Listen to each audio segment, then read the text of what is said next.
নমস্কার বন্ধুরা, শৈলী হোম কিচেনে তোমাদের সবাইকে অনেক অনেক স্বাগত। আশা করি তোমরা সব ভালো আছো, সুস্থ আছো। রোজকার মুসুর ডাল আজকে একটু অন্যরকমভাবে রান্না করব।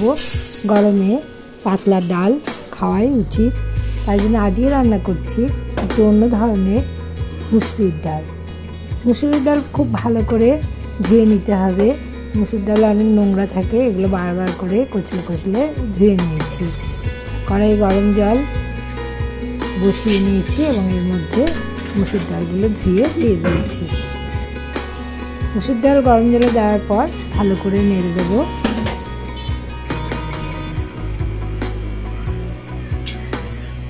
এখন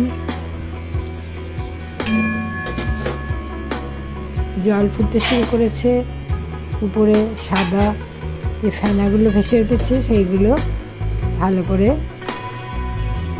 কাচিয়ে তুলে নিয়ে ফেলে দেবো। এই ফেনা না ফেলে দিলে অনেক সময় ইউরিক অ্যাসিডের সমস্যা হতে পারে।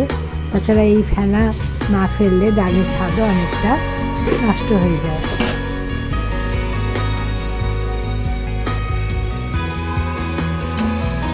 ডাল ফুটেছে, এর মধ্যে আমি পরিমাণ মতো নুন হলুদ দিয়ে দিয়েছি এবং একটি কাঁচা লঙ্কা দিয়ে দিয়েছি।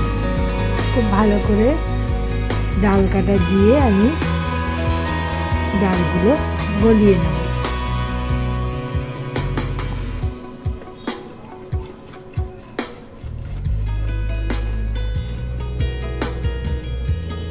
এখন একটি কড়াই বসিয়ে দিয়েছি, কড়াইয়ে পরিমাণ মতো তেল দেব।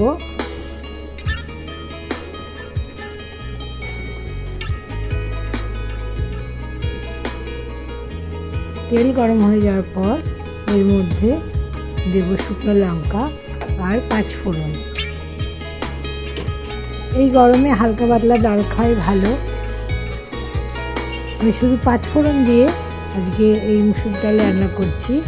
গরম ভাতে খেতে অসাধারণ লাগে। তাছাড়া খুব গরমে এই হালকা পাতলা ডাল সহজে হজম হয়ে যায়।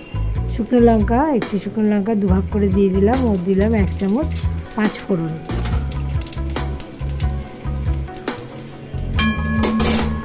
ফোড়ন ভাজা হয়ে গেলে এর মধ্যে সিদ্ধ করে রাখা মুসুর ডাল আমি ঢেলে দিলাম।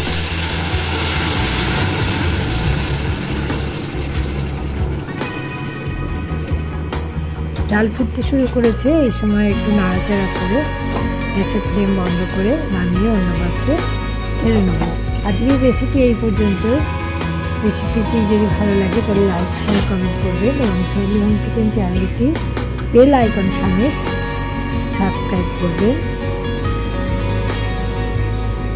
সবাই ভালো থাকবেন, সুস্থ থাকবেন। সবাইকে অনেক অনেক ধন্যবাদ জানাই। নমস্কার।